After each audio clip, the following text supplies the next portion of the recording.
been to some epic stadiums around the world. Villa Park, Johan Cruyff Arena, Anfield, Allianz Arena, Estadio Nemesio 10. But there are some grounds that are just next level. Here are the top 10 stadiums on my personal stadium bucket list. Before we get going, make sure to subscribe so you don't miss any of my stadium videos.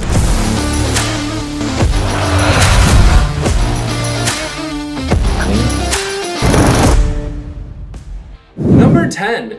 Westfalenstadion. Germany's largest stadium and the 7th largest in Europe gets a 4-star rating from UEFA. Every season, more than 1 million fans pass through the gates, with more than 80,000 coming in on match days. 25,000 of them pack into the yellow wall and are screaming and singing their lungs out for 90 minutes on match days. It's the largest standing terrace in Europe. Westfalenstadion has a capacity of 82,000, so the yellow wall is nearly a third of that. With Dortmund playing here, you're always bound to be entertained. Number 9. Estadio Municipal de Braga. From a massive ground in Germany's most densely populated area, the Ruhrpott, to the mountains of Portugal, Braga's Municipal Stadium features some stunning contrasts between architecture and nature. Nicknamed the Quarry for the former quarry that it was carved out of, this stadium was built ahead of Euro 2004. Architect Eduardo Soto de Mora won the Pritzker Architecture Prize for the design. It wasn't easy or cheap to build. More than 100 million euros was spent on construction. As it turns out, moving massive rocks is not cheap. This may only be the 7th largest stadium in Portugal, but it still holds more than 30,000 fans. Primarily home to SC Braga, it also hosts the Portuguese national team from time to time. Fans are treated to these stunning visuals, and I'd love to check it out myself. Number 8.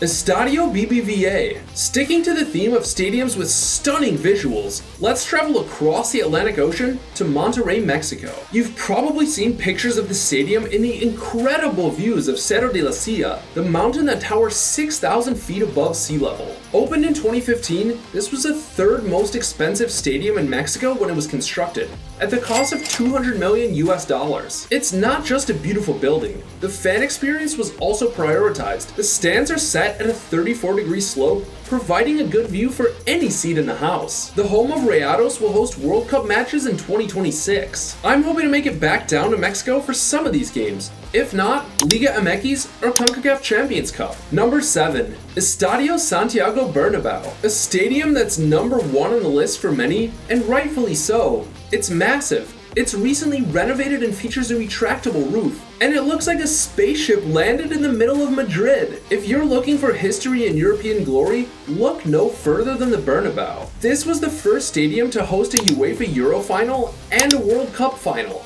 It's hosted Champions League finals and even a Copa Libertadores final. The most recent renovation didn't increase the capacity past 80,000 seats, but added the massive steel facade, the retractable roof, a movable pitch, 360-degree scoreboard, additional VIP zones, expanded the museum, and added a newly constructed megastore as part of the mall built around the stadium. It wasn't cheap.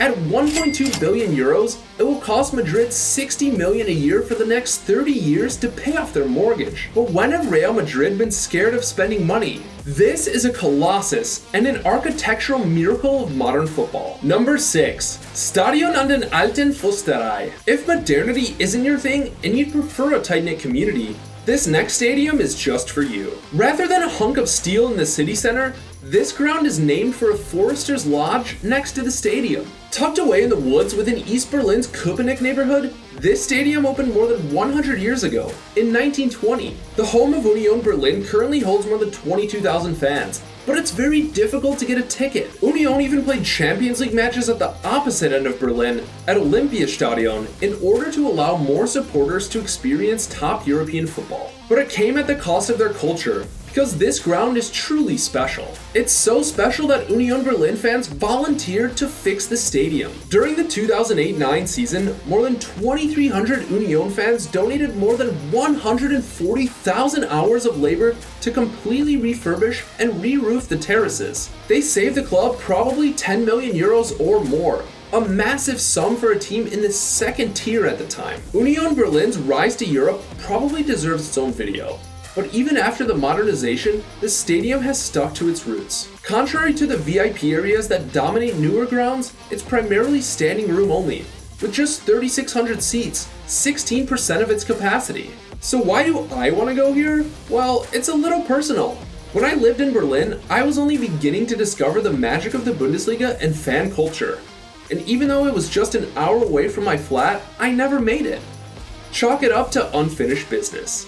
Number 5. Estadio Azteca, the first stadium to host 2 World Cup finals. The pitch where Pele and Diego Maradona won the World Cup. It saw the hand of God, the goal of the century, the game of the century. Estadio Azteca has seen so much history in the 6 decades since it opened. And there's more to come. It will host the first match at the 2026 World Cup, becoming the only stadium to host games at 3 tournaments. Club América and El Tri have played here since it opened in 1966, and 5 other clubs have spent time calling this place home. It's an absolutely colossal venue. With a capacity of 87,523, Azteca is the largest stadium in Latin America. While I'm not sure I'd be brave enough to see Mexico versus USA here, I'd love to check it out, and hope to check it off my list during the World Cup, or maybe even before. Number 4.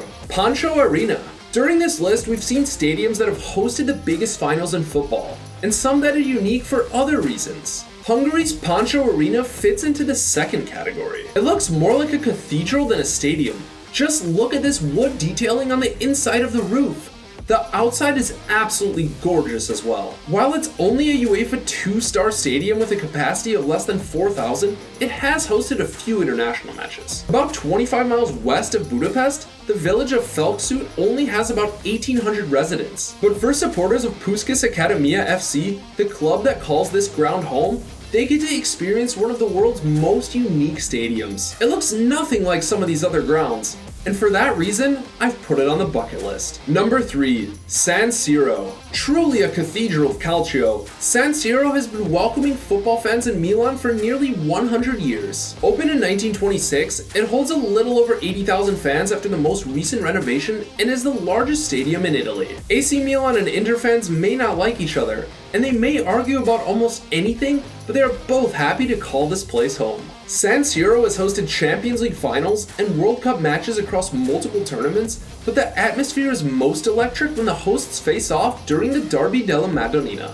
It's an architectural beauty and even creates an optical illusion of spinning towers when fans are in motion before or after a match. But nothing lasts forever, especially not stadiums. Both Inter and Milan have been exploring going their separate ways and building new stadiums to move away from San Siro. It was even slated for demolition, but now the Regional Culture Commission has stepped in to preserve the building. Maybe it's given me a little more time, but the clock is ticking and I've got to get to San Siro soon. Number 2. La Bombonera. When the fans are in full voice, this stadium literally bounces. La Bombonera is one of the most unique stadiums in the world. 3 sides are rounded while the other is flat. The Bombonera nickname is said to have come about in the 1930s when the architects were using a box of chocolate to demonstrate the stadium design during meetings. Since opening in 1940, this site has been the playground of legends. Maradona, Pele, Messi, Ronaldo, Riquelme, the list goes on. While I've been to Toluca's Estadio Nemesio 10, nicknamed the Mexican Bombonera for its resemblance, I still have my eyes set on the home of Boca Juniors. With 57,200 seats, there's plenty of space inside, but tickets are still hard to come by due to the sheer number of Boca fans.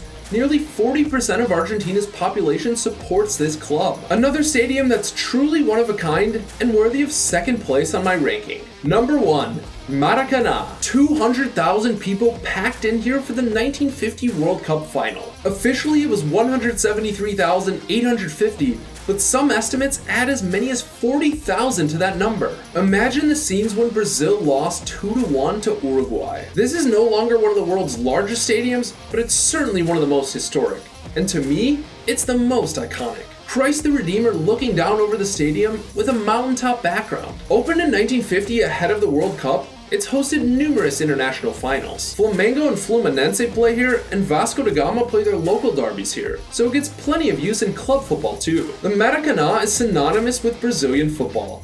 Pelé played his first and last games for Brazil here, and it's where he scored his 1,000th career goal. The mystique and intrigue around Maracanã is why I've placed it at number 1 atop my stadium bucket list. Hopefully I can see Brazil play there someday. The end of this list would be remiss without a few honorable mentions. Camp Nou, Wembley, Stade Velodrome are probably the top 3 that I left off, but if I included them all, this video would go on forever. Which stadiums would you like to visit? Let me know in the comments, and thanks for watching. Thank you, Footy Fam. A special thanks to the VIPs and Ultras who are paid subscribers on the Footy Fam Patreon. This video wouldn't be possible without your support. If you want to see your name in the credits and get other awesome perks like BTS content and more, make sure to subscribe via the link in the description.